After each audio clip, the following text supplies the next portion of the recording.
Hey, everybody, and welcome back. It's time for another deep dive. You ready to get into some heavy stuff today? Always. Okay, good. We're going to be talking about why people who have been hurt sometimes end up hurting others, Right. or even themselves in ways that kind of echo their own past. Yeah. We're going to be looking at a book excerpt for this one. It focuses on the psychological and behavioral patterns hmm often seen in survivors of abuse and neglect. That's heavy stuff. Yeah, it is. I just want to say right up front that if anything we talk about today feels too intense, Yeah. please take care of yourself. Hit pause. Come back to it when you're ready. Take your time. Absolutely. Yeah. So with that said, let's get into it. One of the first things that stood out to me in this book was the idea of family legacies. Have you ever heard that term? Um, I'm familiar with the concept. Yeah. It's these unspoken rules and beliefs that get passed down through families, right? Yeah. And they shape how we see relationships and power dynamics. It's like inheriting a script for how to behave, hmm even if it's not a healthy one. It is. It's like you know, you don't know any better. You've learned this from such an early age that this is how families operate. This is how people who love each other treat each other. Right. And that can be very damaging. It really can. And it's so insidious because it's not like someone sitting down and giving you a lecture. It's just absorbed through osmosis. Osmosis. Like if a child grows up watching a parent constantly put themselves down or accept mistreatment, Mm-hmm. they might just internalize that as normal, Mm-hmm. you know, Yeah. and unconsciously carry those patterns forward into their own relationships. Absolutely. And they don't even know. Yeah, They don't even know that it's a problem. They think this is how Right. everybody lives. right. It's like their baseline for what's acceptable or even expected in a relationship. Like Absolutely. they've learned that love equals sacrifice or Yeah. that they're only worthy of attention if they're playing the victim. The book has this really sad example of a woman named Joyce who grew up with a controlling father and a mother who was always walking on eggshells. Yeah.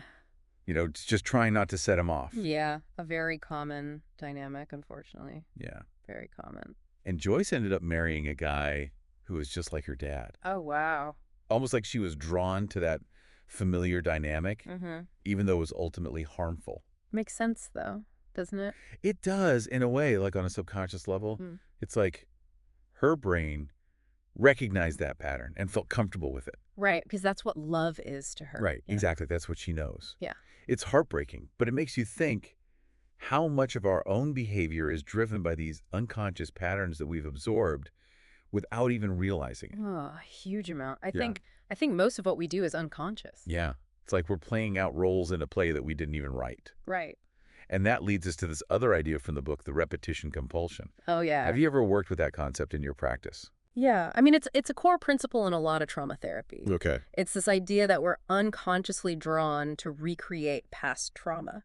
So not because we want to experience the pain again. No, no, Right. no. It's not it's not like a masochistic thing. Right. It's more about trying to gain control or make sense of something that felt totally overwhelming and inescapable the first time around. Like a do-over. Yeah. Almost like we're trying to rewrite the ending. Right. Trying to prove to yourself, this time I'll be strong enough to handle it. Yeah. This time I'll get the love I didn't get before. Exactly. Yeah. And the book says this can show up in two main ways. Mm-hmm. Some people driven by this compulsion might unconsciously become the abuser. Yeah. They turn into the very thing that hurt them. Right. It's like they're flipping the script, but the core dynamic is the same. Right. While others might repeatedly end up in abusive relationships. Right.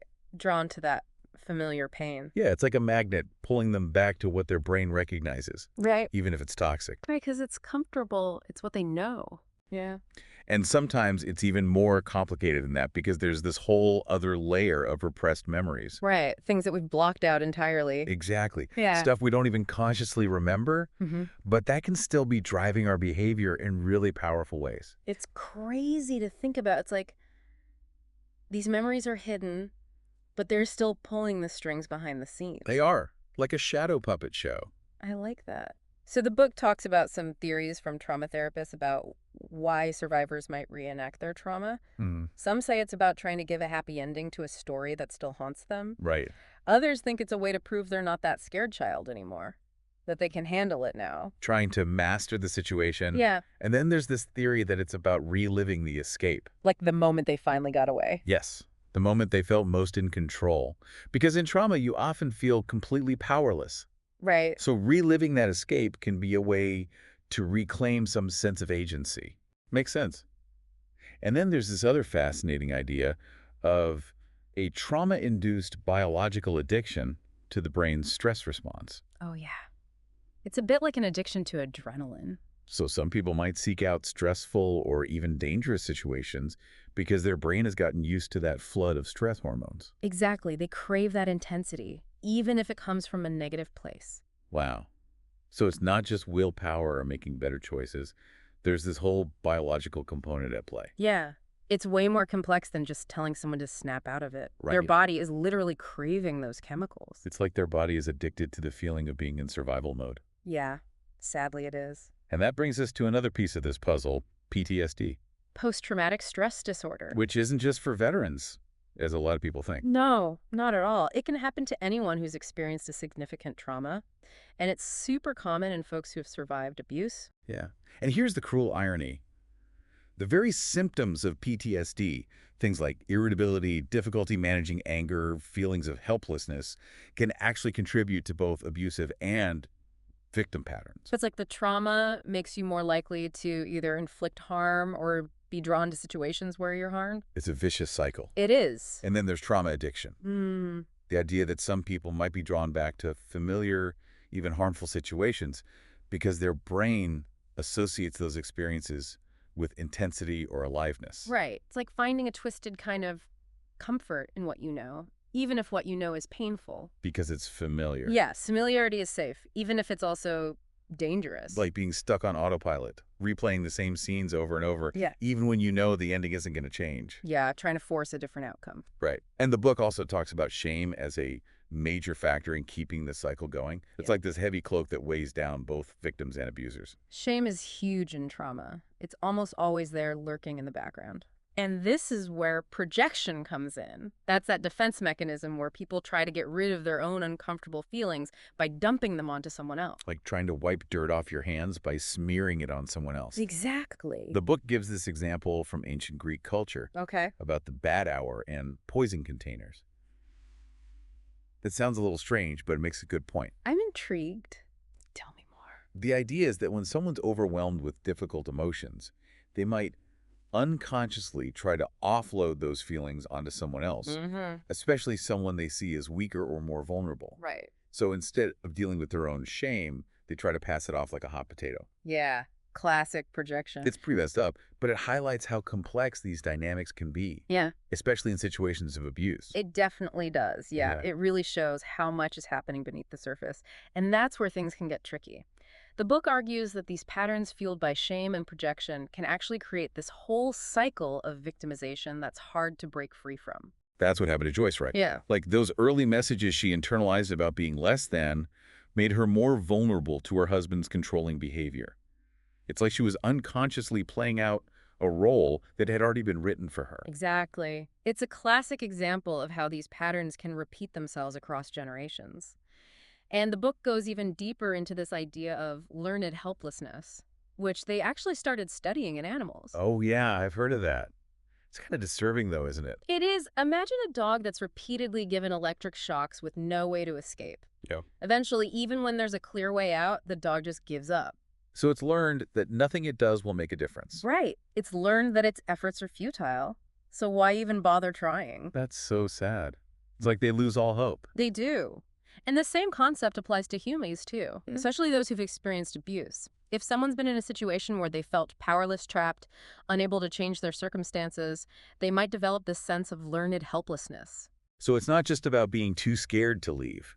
It's about feeling like you literally can't leave, even if there's a way out. Exactly. It's that feeling of, what's the point? Nothing I do matters.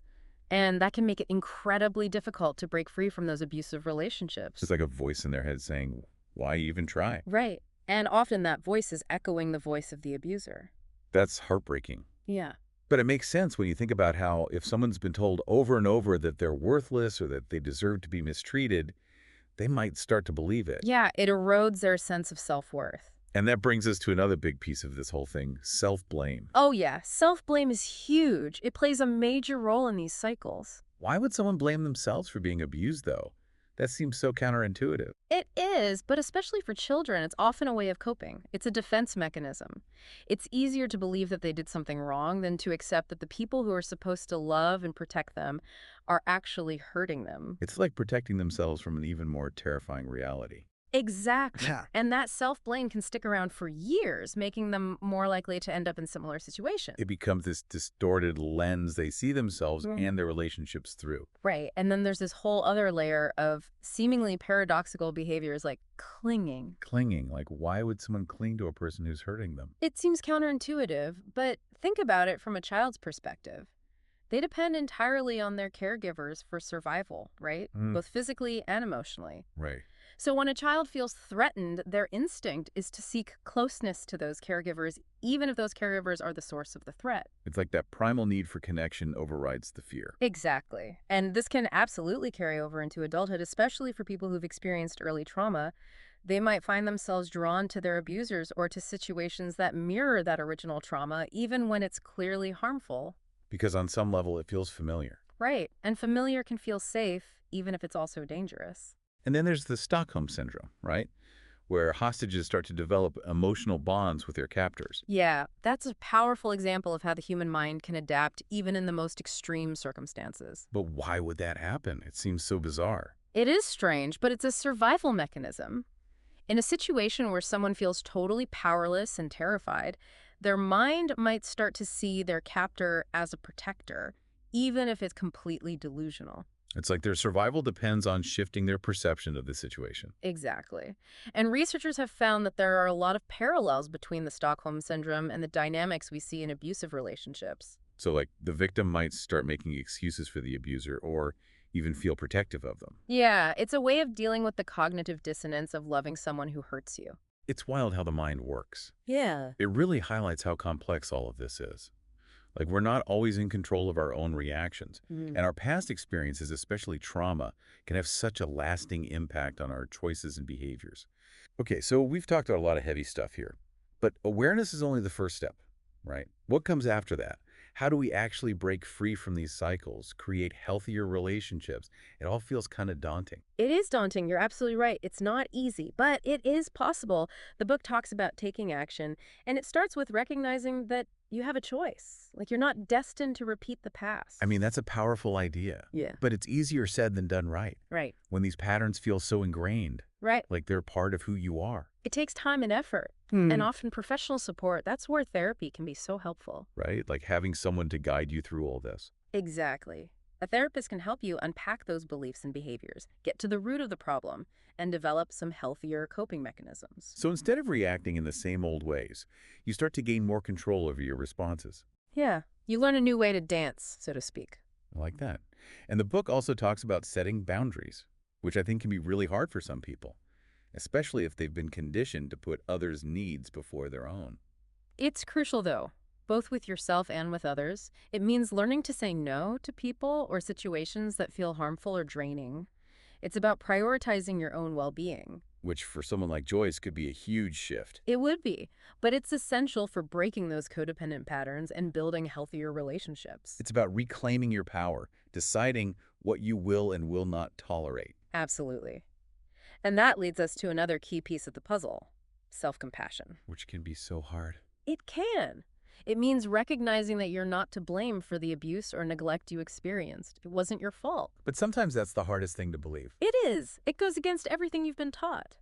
But it's about treating yourself with the same kindness and understanding that you would offer to a friend. Right. Like imagine a friend telling you this story.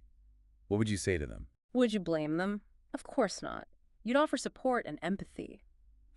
Yeah. We tend to be much harder on ourselves than we are on others. And shame thrives in secrecy and isolation. So talking about these experiences, whether it's with a therapist or a support group or trusted friends and family, can really help chip away at that shame. It's about reclaiming your sense of worthiness. Like taking back your story. Exactly. And the book also talks about forgiveness, which I know can be a loaded word. Yeah. It can feel impossible sometimes. Like how can you forgive someone who hurt you so badly?